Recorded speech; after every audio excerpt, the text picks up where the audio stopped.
Oke, kami dari kelompok 10 pertemuan 14 akan menjelaskan materi tentang analisis deskriptif dan bivariat pada mode kuantitatif. Ya, di sini kita beranggotakan, ada saya sendiri Brian Aji, dan ada Kailani Bunga, ada Raihan Resnandia, selanjutnya ada Stefani Agus Eva. Bisa di next slide. Oke, selanjutnya akan dijelaskan oleh rekan saya. Baik, yang pertama ada analisis deskriptif. Statistik deskriptif itu dapat membantu kita menggambarkan hasil pengumpulan data dengan cara yang pertama itu ada central tendency atau tendensi sentral.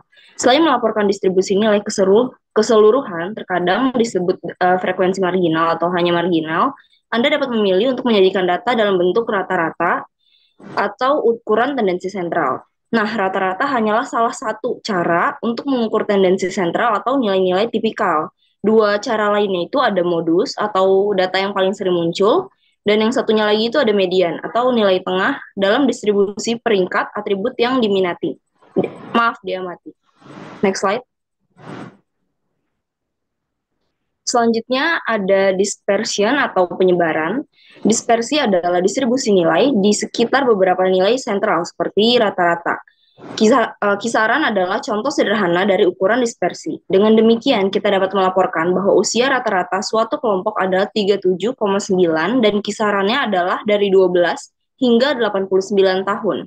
Selanjutnya itu ada deviasi standar atau yang disebut ukuran penyebaran di sekitar mean atau rata-rata. Dihitung sekitar 68% kasus berada dalam plus atau minus satu deviasi standar dari mean, 95% berada dalam plus atau minus dua deviasi standar, dan 99,9% berada dalam plus atau minus dua deviasi standar.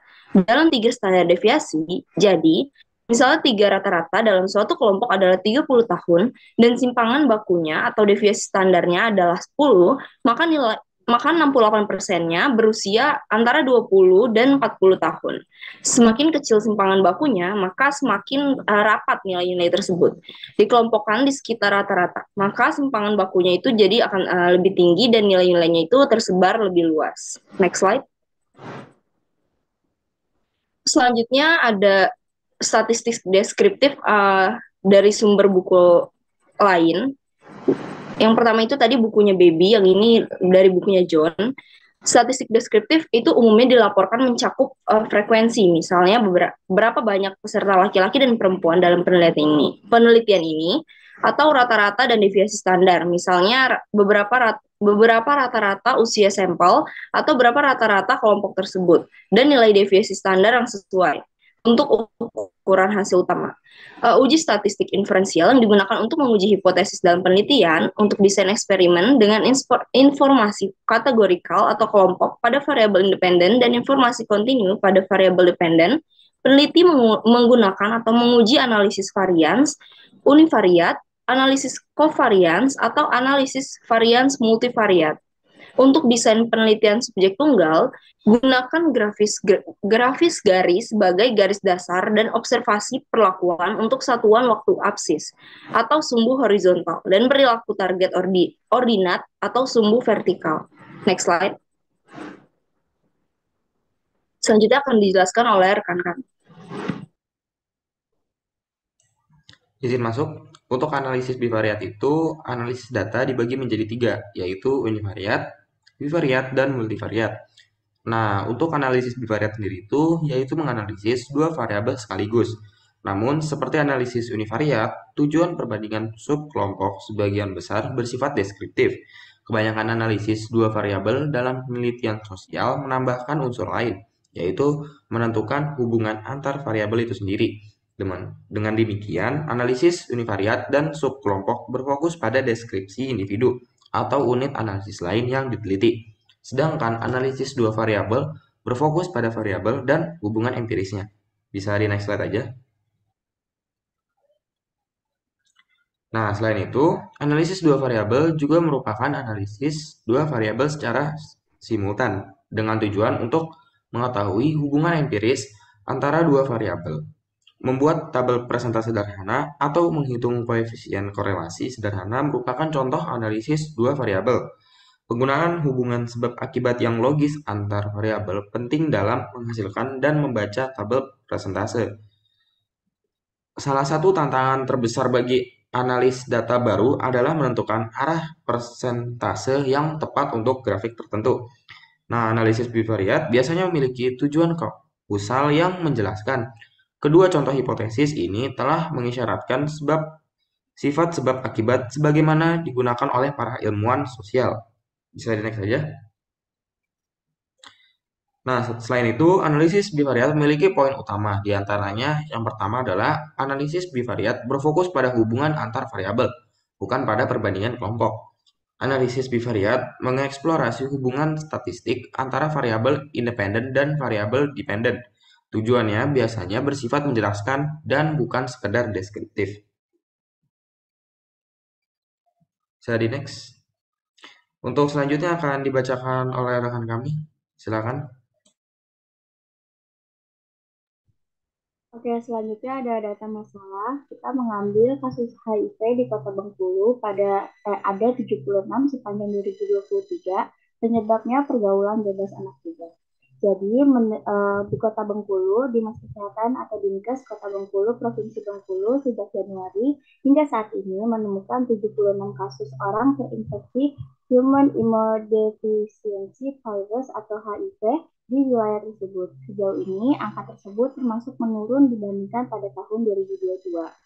Pada 2022, ada 114 kasus HIV di Kota Bengkulu, di mana 6 orang diantaranya meninggal dunia. Selama 2023, tim Dinkes Kota Bengkulu menemukan 76 kasus warga terinfeksi HIV, kata Kepala Bidang Pencegahan dan Pengendalian Penyakit atau P2P. Dinkes Kota Bengkulu Sri Martiani di Kota Bengkulu pada Sabtu 19 Agustus 2023. Untuk menekan angka penyebaran HIV di Kota Bengkulu, pihaknya terus melakukan edukasi dan penyuluhan yang bekerja sama dengan yayasan. Dinas Kesehatan Provinsi Bengkulu menjelaskan tingginya HIV di Kota Bengkulu disebabkan karena pola pergaulan anak muda yang bebas dan tidak menggunakan pengaman saat berhubungan seksual. Pada Januari hingga Desember 2022, pihaknya menemukan kasus HIV and AIDS di 5 wilayah di Provinsi Bengkulu sebanyak 142 kasus dan 14 orang yang meninggal dunia akibat HIV. Diketahui, HIV disebabkan oleh virus yang menyerang sistem imunitas. Infeksi virus tersebut mampu menurunkan kemampuan imunitas manusia dengan melawan benda-benda asing di dalam tubuh yang pada tahap terminal infeksinya dapat menyebabkan AIDS. Selanjutnya, oke, di sini ada kaitan dengan materi. Nah, kaitan data masalah dengan analisis deskriptif adalah hasil pengumpulan data melalui statistik deskriptif dapat dilakukan dengan cara sentral tendensi dan variabilitas. Terkait dengan data masalah di atas, jika ingin melakukan pengumpulan data meningkatnya angka penyebaran HIV di Kota Bengkulu melalui sentral tendensi, Anda dapat mengumpulkan data dengan menginput nilai rata-rata, nilai tengah, atau nilai yang paling banyak muncul pada masalah terkait. Sedangkan pengumpulan data meningkatnya angka penyebaran HIV di Kota Bengkulu melalui variabilitas, Anda dapat mengumpulkan data dengan mengukur range dan simpangan baku, di mana range untuk mengukur jarak antara tinggi dan rendah. Dan jika dikaitkan dengan data masalah di atas, jika ingin mengukur nilai tertinggi dan nilai terendah, angka penyebaran HIV di Bengkulu dapat menggunakan range, dan simpangan baku sendiri adalah akar kuadrat dari rata-rata, yang mana digunakan untuk menentukan nilai ekstrim suatu data. Jika dikaitkan dengan masalah di atas, jika Anda sudah mengukur rata-rata dari penderita kasus HIV di Bengkulu, jika Anda ingin menentukan nilai ekstrim dari data tersebut, Anda dapat menggunakan simpangan baku. Oke, selanjutnya adalah kaitan dengan materi analisis bivariat. Jika dikaitkan dengan data masalah yang ada, bivariat dilakukan terhadap dua variabel yang digunakan berhubungan dan berkorelasi. Terkait kasus di atas, pergaulan bebas anak muda dan peningkatan HIV di Kota Bengkulu dapat dikaji melalui analisis bivariat beberapa tahap, diantaranya ada analisis proporsi atau persentase dengan membandingkan distribusi silang antara dua variabel yang bersangkutan. Selain itu ada analisis dari hasil uji statistik yaitu squares, z-test, t-test, dan sebagainya. Jika dikaitkan dengan data masalah pergaulan bebas anak muda dan peningkatan HIV di Kota Bengkulu, melihat dari hasil uji statistik dapat disimpulkan adanya hubungan antara dua variabel tersebut. Bermakna dari hasil uji statistik dapat disimpulkan adanya hubungan antara dua variabel tersebut bermakna atau tidak bermakna. Dan analisis keeratan hubungan antara dua variabel dengan melihat odds ratio atau OR, besar kecilnya nilai OR menunjukkan besarnya keeratan hubungan antara variabel yang diuji. Oke, selanjutnya bisa dilanjutkan oleh teman saya. Oke, selanjutnya ada kesimpulan. Jadi kesimpulannya berdasarkan penjelasan dalam kaitan antara subbab dan data masalah dapat disimpulkan bahwa hasil pengumpulan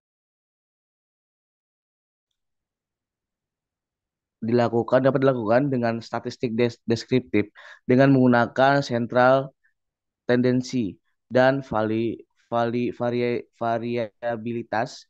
Hal ini dapat dilakukan dengan mengumpulkan data dengan mengukur rata-rata nilai mean atau nilai yang paling sering muncul untuk masalah yang dimaksud selain itu. Nah, untuk mengumpulkan data mengenai variabilitas untuk prevalensi HIV di Kota Bengkulu ini, peneliti dapat mengumpulkan data dengan mengukur rentang dan standar deviasinya. Di sini, rentang yang dimaksudkan adalah untuk mengukur jarak antara nilai tertinggi dan terendah gitu. Sebaliknya, untuk melakukan analisis bivariat dilakukan terhadap dua variabel yang dianggap berhubungan dan berkorelasi satu sama lain.